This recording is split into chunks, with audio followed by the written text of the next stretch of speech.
Good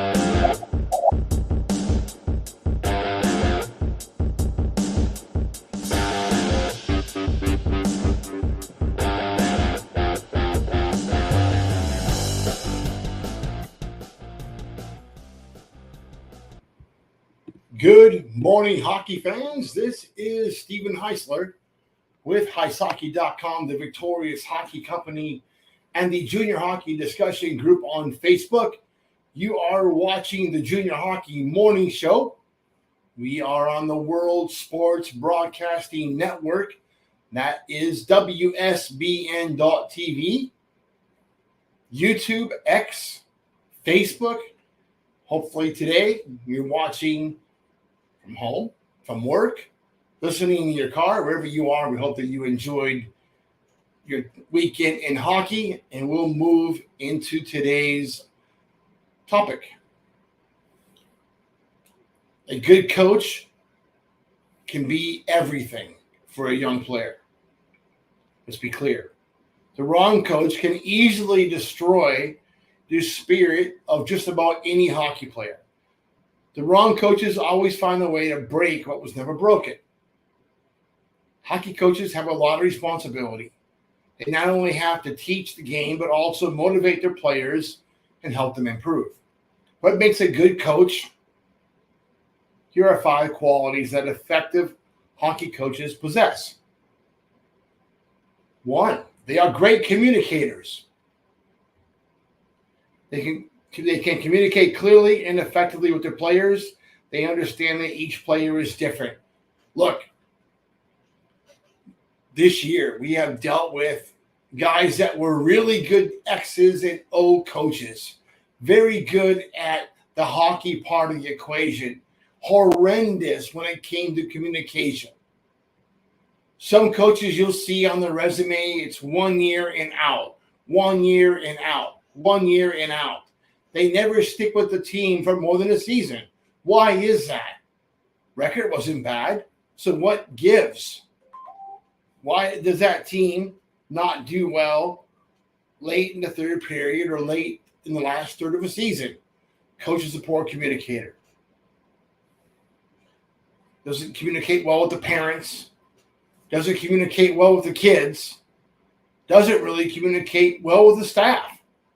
Okay, hockey guy, but it takes more than just being a hockey guy to be a good coach, doesn't it? 2, they have a positive attitude. Hockey can be a very emotional game. If the coach is always negative, they can bring the whole team down. Positive coach, on the other hand, can help lift the team and keep them motivated. Man, it's hard. Late in the season, things aren't going so well. You're about a 500 team, and the coach is getting a little edgy. Coach is not engaging. Coach is on the bench, arms crossed, watching the game like a spectator. Isn't really doing much interacting with the players. He's standoffish. If he has something to say, more times than not, it's going to be a negative. That guy's attitude rubs off on the team. And that team will usually go down the tubes, first round of playoffs. Season's over. Have fun. See you next year. It's a bad mentality. It's a bad look. And it's a great way to lose a job.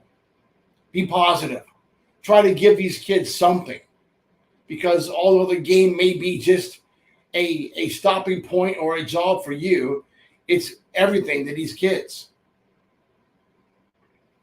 3, they are organized. Hockey coach is organized and has a plan for everything. He knows what needs to be done and when it needs to be done. He stays on track and ensures that the players are always prepared for the next game of practice. Look it. Coach shows up 15 minutes late for practice. You guys are out there on the ice goofing around, wasting ice time at $500 an hour for ice or whatever it costs for ice. And the first 15 minutes of practice are nothing but a skate around. That's ineffective. Coach runs through the same practices week in, week out. Nothing is really changing. there's really no actual development taking place. Practices shouldn't be a routine. Practices should be something where you guys are enhanced, your game's getting enhanced, you're working on some skill development, you're working on new breakouts. Something is going on. It's a learning opportunity. It's a teaching opportunity. At the junior level, you have to continuously be teaching. Stay organized. Run practical practices. Number 4, they are passionate about the game. A love for the game is essential. Passion will rub off on the players and make them want to work hard and improve. Coaches that are not passionate about hockey is not likely to be successful in teaching or motivating their players. Kind of goes back to not wanting to be there, where it's more about the lifestyle or saying you're a hockey coach than actually being one. You have to want it. You don't want to be a donkey. You don't want to have a fight with the referees every week, but show some heart, show some fire, show some gusto. Show these kids you care about them and their success. It's important. Number 5, they have a good work ethic. All coaches should have a great work ethic, but it's especially important for hockey coaches. They have to set an example for the players. If the coach is not working hard, then the players won't be working hard either. A good work ethic will inspire players. You know, we see it all the time. Coach doesn't want to return phone calls. Coach doesn't respond to parents. Coach shrugs off player meetings, doesn't do film work, doesn't study the opposition the week before a game, doesn't pass on any hints or clues to his team about what to expect. Makes them all kind of figure it out for themselves. Practices are not something that's productive whatsoever. You know what, coach? If you don't want to coach, get the hell out. Else will take that job. You're not irreplaceable. Nothing that you did in your life says you have to be a coach the rest of your life. Go be a farmer if that's what you want to do. Be a steel worker, be a cop, be something else. But don't waste these kids' time and the parents' money because you don't really want to be there.